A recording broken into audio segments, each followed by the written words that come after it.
গাজায় ত্রাণবাহী নৌবহরে ইসরায়েলের হামলার প্রতিবাদে ঢাকায় বিক্ষোভ সমাবেশ, মানবাধিকার কর্মীদের মুক্তি এবং যুদ্ধাপরাধী নেতানিয়াহুর গ্রেফতার দাবি। ত্রাণবাহী নৌবহরের সবশেষ জাহাজ মেরিনেট গাজা উপকূলে আটকে দিল ইসরায়েল। অবরোধ ভাঙতে নতুন করে 11টি জাহাজে যাচ্ছেন শতাধিক অধিকার কর্মী।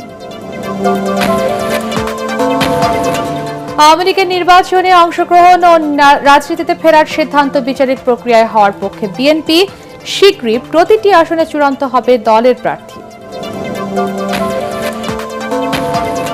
আগামী নির্বাচনে 300 আসনে প্রার্থী দেবে জামাতে ইসলামী। সমমনা দলগুলোর সাথে সমঝোতা হলে 100 আসন ছাড়, জানালেন অধ্যাপক গোলাম পরওয়ার। রাষ্ট্রবিরোধী ষড়যন্ত্র মোকাবেলায় পিআর পদ্ধতিতে নির্বাচন চায় ইসলামী দলগুলো। ভোটের আগে জাতীয় সনদের আইনি ভিত্তি ও জুলাই গণহত্যার বিচার দাবি। এবং ইসলামী ব্যাংক দখলের পর এস আলমের এমডির এলাকা পটিয়া থেকে 5,500 নিয়োগ, যোগ্যতা যাচাইয়ে নেওয়া হচ্ছে বিশেষ মূল্যায়ন পরীক্ষা।